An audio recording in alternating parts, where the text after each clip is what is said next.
Hello everybody, this is Professor Ramirez and I would like to talk briefly about our assigned reading, lot number 249 by Arthur Conan Doyle. I'm sure some of you are aware that Conan Doyle is the author of the very famous Sherlock Holmes series. This is not a Sherlock Holmes story, but it does use some of the same elements of detection fiction and mystery. And one of the major strategies is the way that Conan Doyle sets up the question of what is real and what is imagined. So we're going to go through the story, and I will just point out what I consider to be some of the key features or key moments. The first important aspect of the story is the characters, the cast of characters. And so we've got Smith, Monkhouse Lee, who's sort of a minor character. We've got Bellingham, who's a significant character.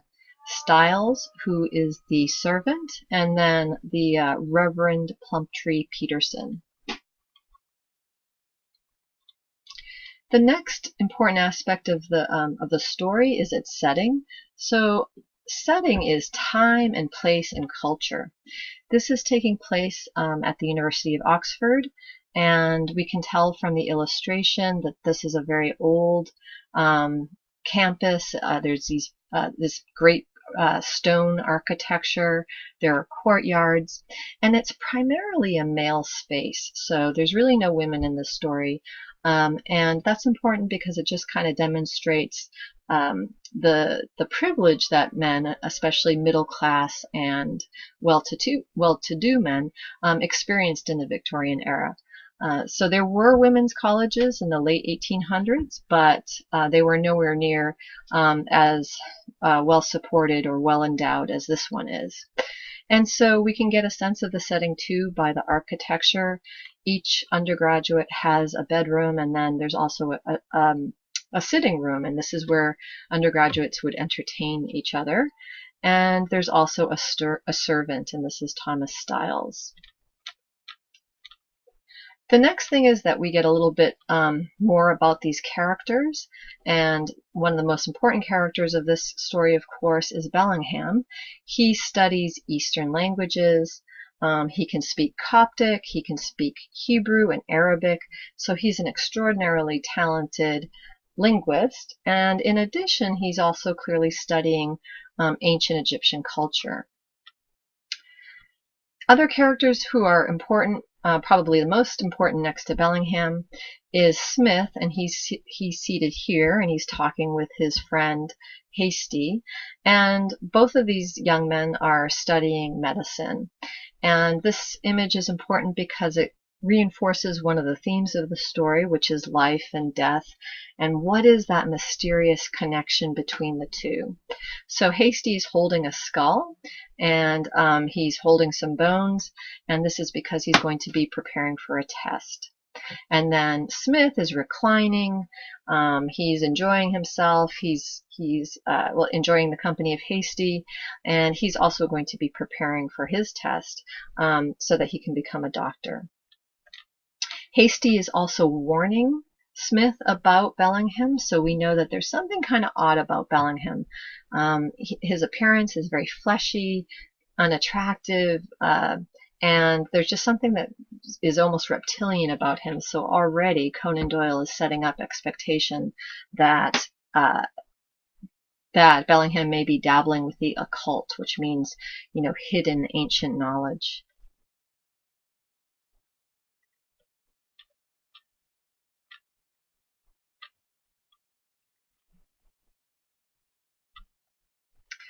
The next important moment is when Arthur Conan Doyle describes Bellingham's room, and we can see that he's really got this exhibition of all these ancient Egyptian artifacts.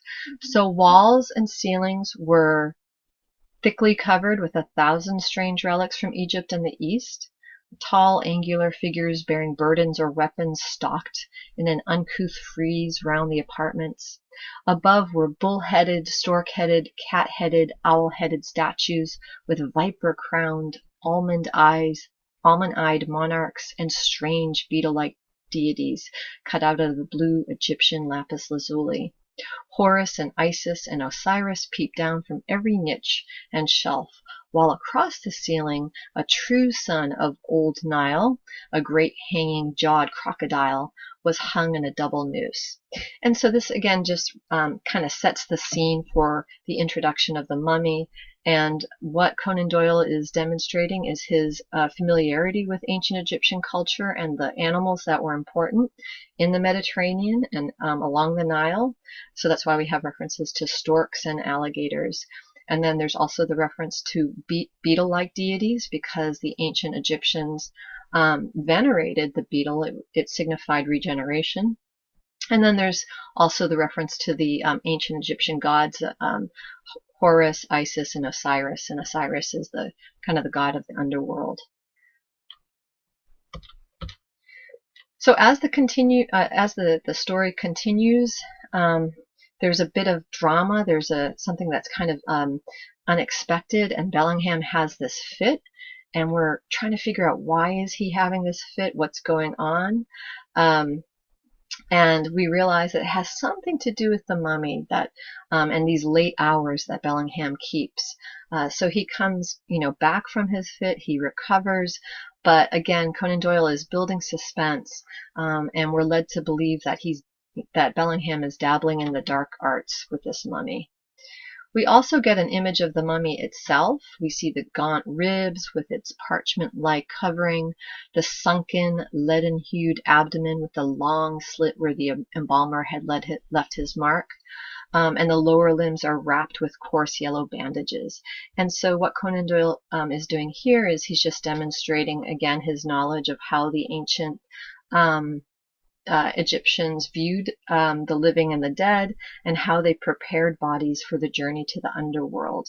So typically the organs would be taken out, and that's what accounts for that long slit.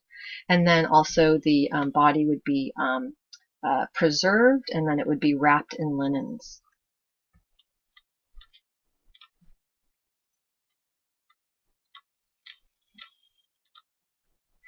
The next element of suspense is our attentiveness to Bellingham's his movements, his activities, especially at night. And so now we're getting the perspective of Styles. He is the servant in the story, and he reports to Smith that there's a lot of strange activity. There's just this suspicion about Bellingham that something's not quite right.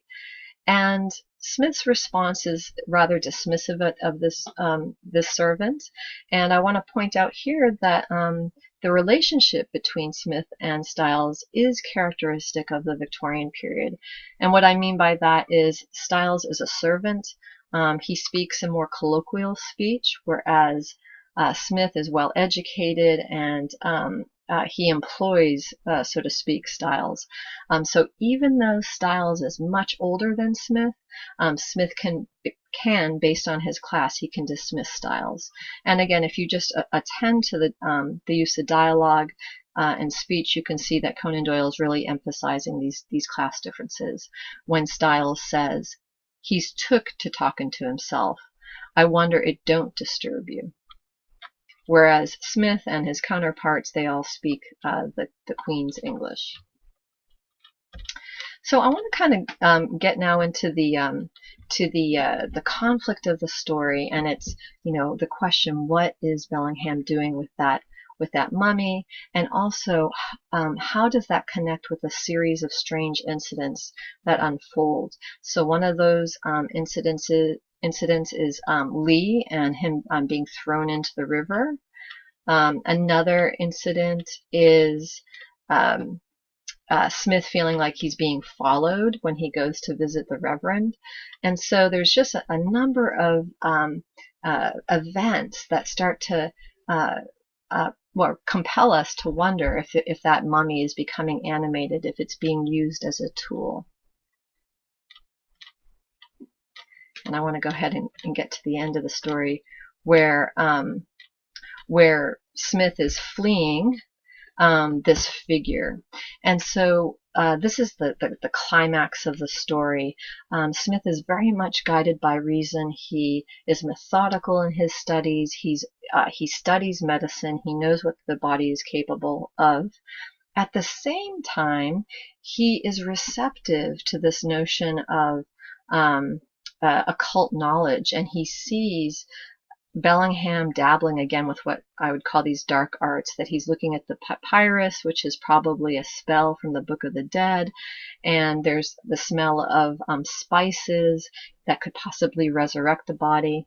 And so I just really love this image. We have this creepy, tall, angular figure that's pursuing that's pursuing Smith.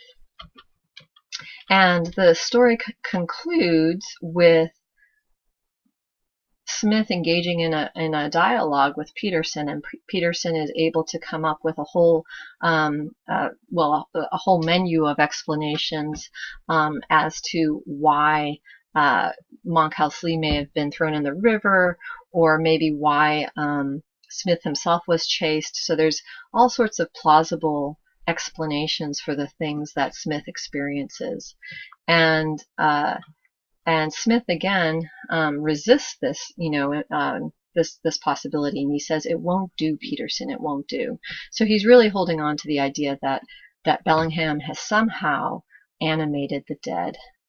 And what he does as the story comes to its conclusion is he goes and visits Bellingham, and he is going to make him cut up that mummy, and he's going to make him burn the papyrus. This would be like the secret to how to animate the dead. And of course Bellingham resists, but Smith is armed with a gun, and he locks Bellingham into that room, so there's really no option for Bellingham. And what we're left with is this problem. Was there ever a mummy that was animated, or was it all Smith's imagination? And I leave it to you to decide.